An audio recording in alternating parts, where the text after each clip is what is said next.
Hey, welcome back, and this is the next episode in our series called Energy Matters. And if you missed the previous episode, it's currently being suggested in the top corner right now. And in this video, we're going to be covering off the topic of cooking and how you can actually avoid using grid energy to cook your daily meals.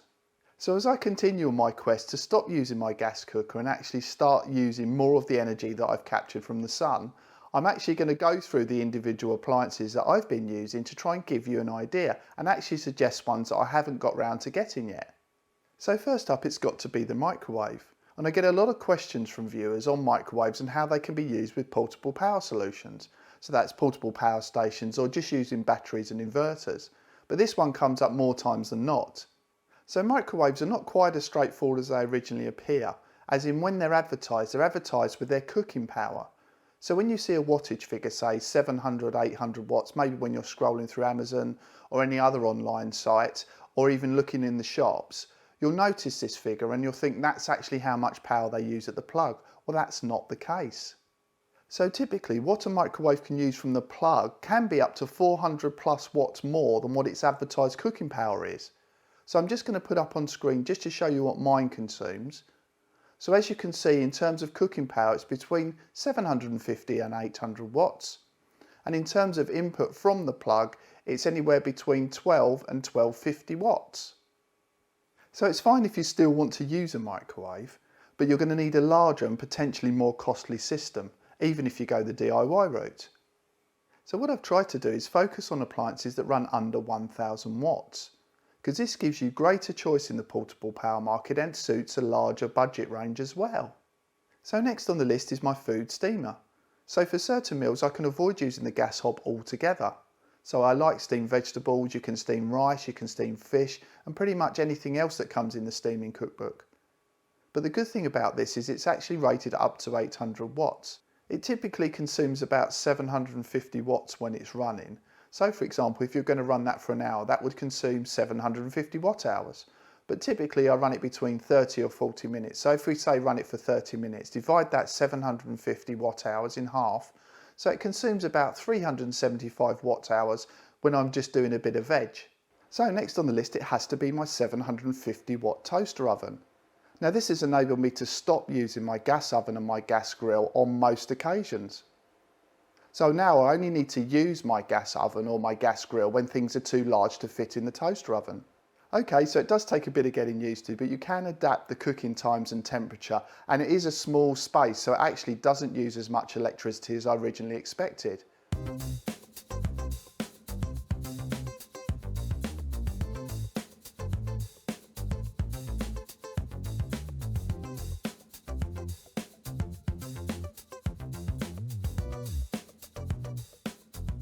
So I still need to use the full-size gas oven to actually cook things that are larger, such as pizzas or full dinners when I do that.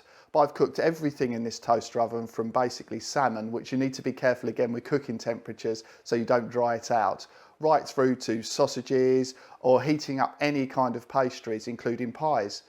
But it does work out really effective when you're actually trying to run things off of batteries. And the other thing worth noting as well is, when it's hot in the summer, which we've had a UK heat wave, it's actually easy to just put this oven outside so that it's not bringing up the temperature inside the house. So all in all, this has been one of the most effective and budget purchases so far. So next up, it's got to be the induction hob. Now I've got two versions, an 800 watt and a 2000 watt. And they've proved invaluable. I can pretty much cook anything that goes in a pot or a pan, everything from a curry, a spaghetti bolognese, right through to an omelette or a fry-up. It pretty much covers any situation. As long as I have power in the batteries, I can pretty much cook anything I want. So now moving on to the things that I'm going to get and start using over the remainder of this year. So first on the list, and something that you've requested as well to find out about, is slow cookers.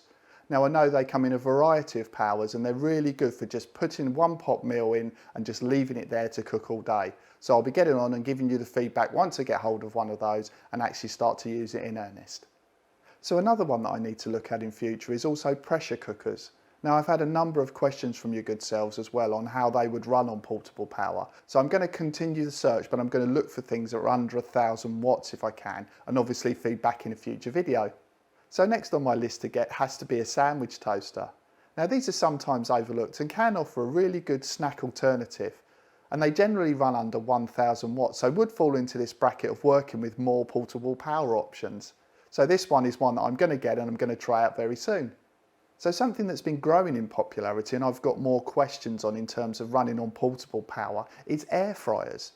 Now they typically use over 1000 watts, so fall into more of the microwave bracket at the start of this video. So you'll need a larger system and a larger inverter to run them. But what I will do is I will see if anything falls under that 1000 watts, and I know there are a few 900 watt smaller versions out there on the market, and I'll test them out and see how well they work with portable power. So there you have it, just a few examples of what I'm currently doing and what I plan on looking into next, all on my quest to avoid using grid energy for cooking. So this isn't an exhaustive list, so if you do have any comments, questions, or want to know more about cooking using portable power, please put your comments, suggestions or questions in the section below. So this is just the next in our series of Energy Matters, which will continue, so if you like that, please stay tuned to DADvinci.